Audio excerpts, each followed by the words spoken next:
Hi, everybody. This is day 1582 days since Richard was premeditatedly murdered. He was forcibly taken from the barracks, and this is all premeditated, and then brutally murdered.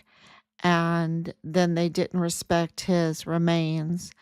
They didn't respect his body, and they dismembered him. And we have the evidence that we have confirms that the government has partial remains.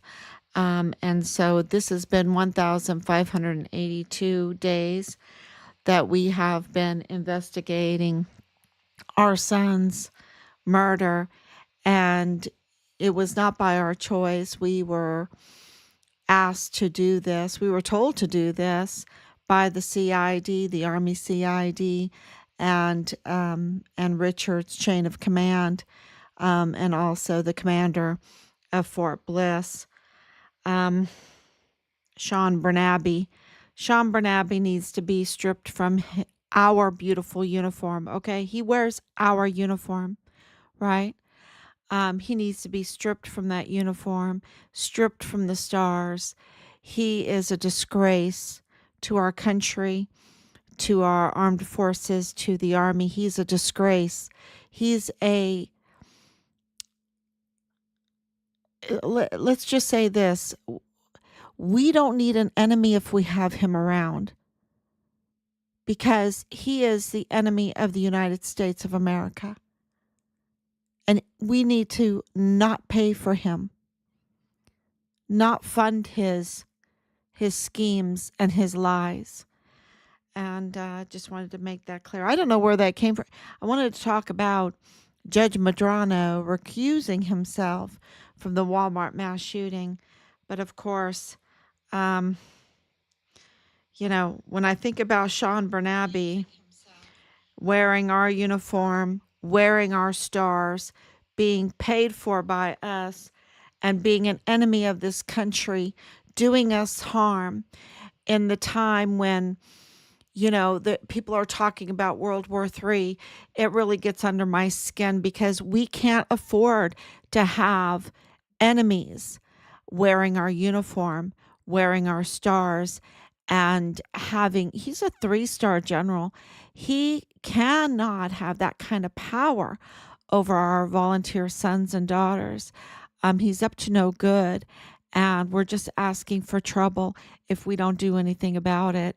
He absolutely has betrayed his oath and his duty, and he, and same with Donna Martin. She's IG of the Army.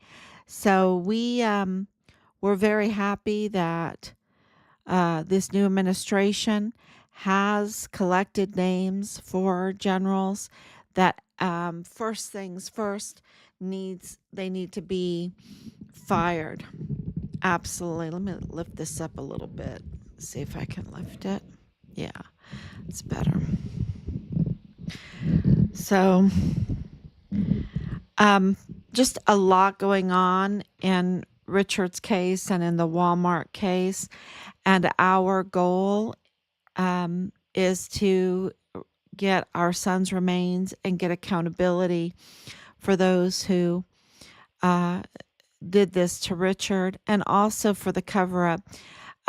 Richard's case is probably the biggest murder cover-up in U.S. history. Absolutely. It's so big. And we, when we write these letters to send out to multiple agencies and institutions, it's so big that we have to constantly go back and look at our notes to remember all the details of this case. And because Richard's case is intertwined with the Walmart mass shooting case, and that's part of the tampering with an election, right? anybody that's been paying attention to politics, especially in 2019 going into 2020, they absolutely know that that the establishment were very, very unhappy about Trump's decision to be the president of the United States. They were always nice to him because he's a billionaire, of course. And so, in order to uh, build his huge buildings everywhere around the world, his towers, right? And golf courses, hotels, and all of the fine property that he has acquired over these years, and redo them. Turnberry is really one of the greatest examples, I think, and I think the post office there in Washington D.C., where he takes a dilapidated, non uh, non revenue producing property and turns it into a gem, and makes it profitable and produces jobs. All over the world, he's done that. And I noticed that in 2015, I didn't really know who Trump was. You know, um, I really didn't. I didn't know who Trump was. And all of a sudden, he's coming down this escalator, and he's saying that he's going to build a wall and make Mexico pay for it. And I thought, oh my gosh, they're going to kill him because he just he just let everyone know that we have a deficit with Mexico. But I think it was more than that.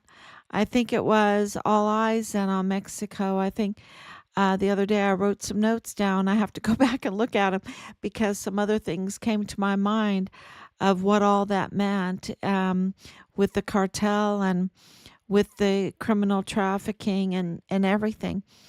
And so he was absolutely exposing the criminal trafficking, as well as my very first 2015 thought was the deficit that the United States has was with Mexico. It was huge, and really, to me, it didn't have anything to do with what they wanted everyone to believe. And of course, the media started spinning. The media started doing, look, the media has one goal, one major goal, and that is to get ratings, right? That the media's goal is to get ratings. And so the way they get ratings is the broken window fallacy, right? Let's break some windows and go, oh my gosh, windows were broken.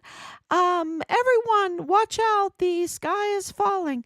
Uh, you know, and they are the best at scaring and alerting, um, fabricating narratives that will produce ratings. That's what they do, and that's why they have. It's kind of like this whole Smollett thing that came out today. In 2019, during that election cycle, Smollett was the black man, friend of Kamala Harris's, that set up a fake racist um, story that he was being harassed, and he was injured from a racist attack, with a. Anyway, and they found out that he had done it all. It's kind of, it's like he set it all up himself, and he blamed racism for this, his own self hurting. And he didn't really hurt himself. I don't know, maybe he did hurt himself a little bit, or had these guys come anyway. And so he was found guilty, and now they're saying, I think uh, this court there in Illinois overturned it. right? Um, and I think what he did was worse than racism because he was racist in his setup in the whole fabrication of it, right? He wanted to stoke racism by being racist himself. Um, it really is an injustice, uh, what has happened in the courts. And of course, in El Paso, that is our focus, is the injustice is in the courts because the criminal trafficking that's going on at the US Mexico border could not be happening like it's happening if we had honest judges, right? Judges that took their oath seriously. But what we have is a council of judges that have committed a crime by um, unlawfully appointing judges to the El Paso Criminal Law Magistrate Court since 2015 without any jurisdiction because since 2015 they had to be elected. And these judges, that's their job. That's their job to know this. They have staffs. We give them tons of money. We give them beautiful buildings. We give them all the air condition we want. I mean, they want. We give them all the air condition they want. We give them parking spots and all kinds of perks so that they can have time to review all the laws and make sure that our rights as citizens are not violated and one of the most important rights is the election. And so that brings me back to 2019 when we know that the Walmart mass shooting was election tampering. It was murderous, right? It was absolutely murderous, but it was election tampering. And, we know now all of the evidence, hard evidence upon hard evidence upon hard evidence that Patrick Crucius could not work on his own, that even Austin is saying that no, Patrick Crucius did not work on his own. Appears that he could never have done this on his own. Really? You think? I mean, you get these high buildings, you get these high paying jobs, and they are still afraid to just say what the hard evidence exposes and declares and confirms, right? Um, and it really, it appears that it's the case that Patrick Crucius could never have done this by himself. Nope, he couldn't have done it by himself. So where are the other shooters? Where are the ones that collaborated with him? Where are the ones that orchestrated this? Because, um, the same people that attacked out of the Walmart mass shooting case, Yvonne Rosales, a duly elected district attorney, which is election tampering, right? Because they targeted a duly elected district attorney to remove and replace her. And they succeeded, didn't they? They succeeded. And they also, during that time, they created with the media's help.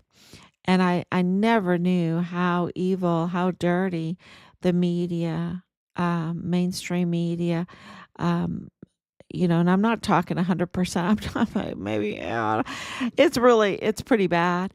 How dirty they are, and how much harm they do our country, and how little patriotic um, thought that they have.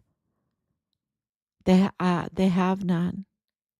They just want to go to Sonoma for vacation, or, you know, they it's betrayal upon betrayal of the duty of anyone that lives in this country. I mean, you want to preserve your country, you want to preserve prosperity in your country, but you can't do that when you're busy destroying it, right? When you're busy destroying it. And the media absolutely is busy destroying it, um, with all these false narratives. For what? For ratings. For ratings. And that's why you see like Morning Joe really in big trouble. I mean, they lost, I think it's like over 70% of their viewership in the last like week or since the election, because all they were doing was saying, spewing the most bloody lies, calling us every name in the book, calling Trump supporters every name in the book. um, the vitriol coming from them was just incredible. And yet, after President Trump won the election, they go down there to have a meal with him, maybe breakfast or whatever, and they come back and say, "Oh, why wouldn't we talk to him?" Well, you've just spent months and months and months saying, he's like a Hitler, and what and you it's just it was so obvious, and so they lost a lot of viewership on that. um and that just proves my claim that their number one goal is to get ratings. And so when you watch this stuff, you have to really understand that most likely you're being lied to, or they're really twisting the truth, because or they're over exaggerating or under exaggerating or whatever, so that they can get ratings. That's what you have to keep in mind. But what they also do is they try to affect politics, because of investments and whoever is uh, to sway the economy. It's the broken window fallacy. It really is.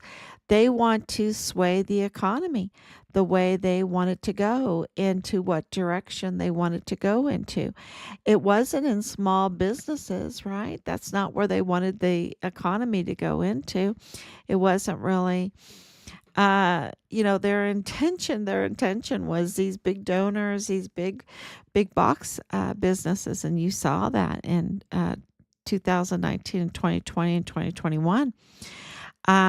And 2019, with the Walmart mass shooting, they absolutely pulled a Smollett. I believe they pulled a Smollett, because Patrick Crusius, clearly the evidence shows that he could never have done what he did with the manifesto and all the online stuff. That was not him. That was not his mental capability, in my opinion. Of course, wouldn't it be nice if Judge Medrano would have a medical team around Patrick Crusius to evaluate, to tell us? I mean, after all, they're getting millions and millions of state and federal funds from our taxpayers' money, from our money.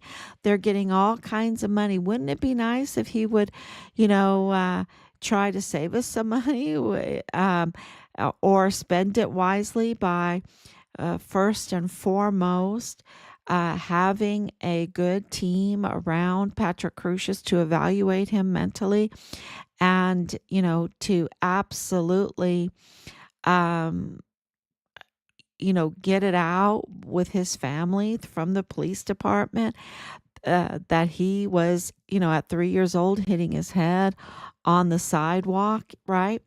That he was a self-harming autistic with a individual, going to special education, um and was very, couldn't look you in the eye, couldn't look you in the eye. That means he wasn't engaging. So if he can't look you in the eye, and then he's surrendering himself to a Hispanic law enforcement officer twice, right? It seemed, the story that we're getting is that he surrendered himself twice. Hey, Patrick, you're a little bit too early. That can't be possible. We got to keep the timeline. There was absolutely an orchestration in all of this. And there was also other shooters, and we know that because of Glendon Oakley Jr. We know that because so many other witnesses.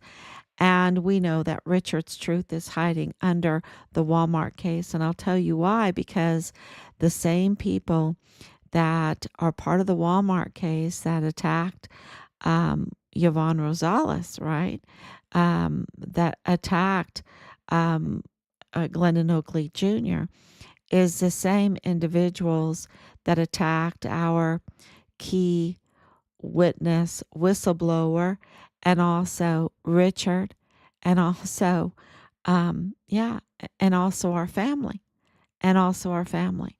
So this criminal group that is part of the Walmart mass shooting, uh, the initial response team, and then people came in on that, but they also attacked. These are the same individuals that attacked President Trump. And I think everyone needs to know that, because one of their intentions was to affect the election of 2020 by calling this a racist, violent hate crime. And it's not. It's not. It's not because I say so. Um, it's because Joe Spencer says so, right? It's because Loretta Lynn Hewitt is testifying about Patrick Crusius and his mental health condition, and it's Judge Guadarrama, right? He the way he described Patrick Crusius. It's so many others. So don't take it from me.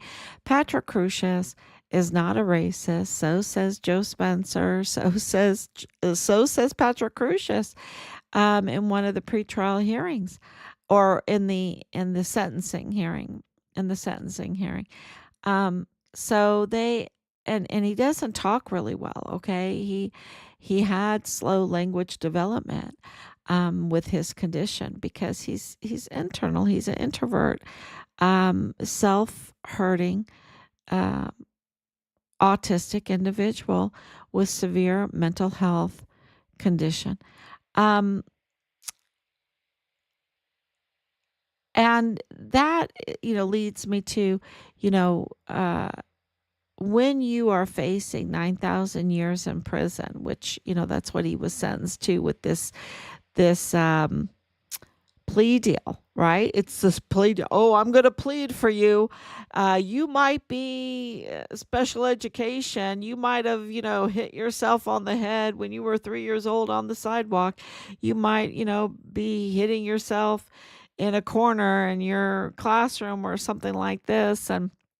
But I'm going to do you a favor. I'm going to plead you to 9,000 years in prison. I mean, it's just, but we won't let anyone know, right? We won't let anyone know your situation. Um, but we'll make you write a manifesto that has all this stuff thought out, and we will, put some guns together to make the word Trump and take a picture of that and put it on your what's your social handle and what's your password and all. I mean, it is absolutely obvious that they took advantage of him, and he was there, and he surrendered himself. So, but we need a hearing. We need a hearing, and that in order to get the other shooters, and I believe the real shooters. I don't really believe that he shot because I don't think he could stand the noise. I don't think he can stand the chaos. I don't think he could stand the smells. I don't think he could stand the vibrations. Um, you know, autistic individuals are very, very sensitive, especially when you're at the level that he is at. But who am I? Who am I? I'm just a teacher. They should have a medical specialist surrounding him and telling us, being forthright. But here we are, over 5 years later, and we have Trump's election being affected. by this because of them pointing fingers and blaming it all on Trump. And then, of course, we have the duly elected Yvonne Rosales, that election being tampered with. And so, this is a election tampering, orchestrated um, mass shooting. That's what it is. To take advantage and to put, the scapegoat is Patrick Crusius. Um, and I don't know if scapegoat is the total right word because he is very easily groomed. He is very easily instructed. Um, and they used him. They absolutely used him. That's my opinion on all of this, that they used him. But it's an opinion coming from a lot of evidence. So thank you, Anicia, for coming on. We really appreciate your love and prayers. And the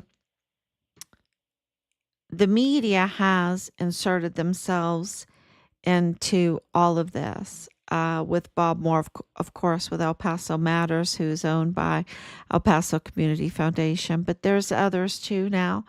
And, it really is disheartening to see their responses, to see, um, but we're working on it. And that's the message that we have for everyone today. Um, we saw that we still have a strategy for El Paso, for FitFem El Paso. We own that LLC. Yes, they are misusing our LLC, but we have a strategy for it. Can't reveal it to you, but we have a strategy. And the whole thing with CID and Nadal Baim with the FBI. A lot of trouble going on there. The courts are absolutely in seismic earthquake. I, you know, we were really, really busy behind the scenes, submitting, writing, editing, and preparing and sending it off. Some major emails because we're getting a lot of feedback right now. And so a lot of responses. And it's the whole purpose is we want our son's body and we want accountability. And that means finding out who the other shooters are in the Walmart case. That means, because they're both connected, very connected, very, very connected. And so um, and I think that's obvious to everybody right now through Bliss Avenue, through Danae Katzen of KTSM, of Rosa Maria Valdez Garcia of Bliss Avenue, of Belen Rocha, and this whole group. So it's pretty obvious that Richard's case and the Walmart case are absolutely intertwined. And so we, in order to get our son's remains, which they really don't want to admit to give us, but it's going to happen. Pray that it happens soon. Um, you know, we have to have a strategy to do that. And that strategy requires a lot of, you know, lots and lots of reports, a lot of investigation. And so we're left to do it, and we're glad to do it. And we hope that good things come from this for our soldiers, for our country, for our military installations, to clean them up. And I think we're having some success. Um, just cleaning up this MAG court is going to be huge. To have them, these judges elected is going to be huge. So, yeah, please pray and know that, you know, um, our strategy, we're working very, very hard. And as long as it's producing, and it is producing, and we're getting retaliated against. The TikTok went down, but we'll see. We'll see. Um, I did make another music video of Judge Medrano, recuse yourself. Please share that. I think it turned out pretty good. Judge Medrano, recuse yourself. And why? Because he has absolutely been criminal on this, and with conflicts of interest on this case, on this Walmart mass shooting Richard Halliday case. So he needs to recuse himself. And I'll outline it more tomorrow, but the violations are enormous. So thank you so much, and God bless you, and I will be back tomorrow.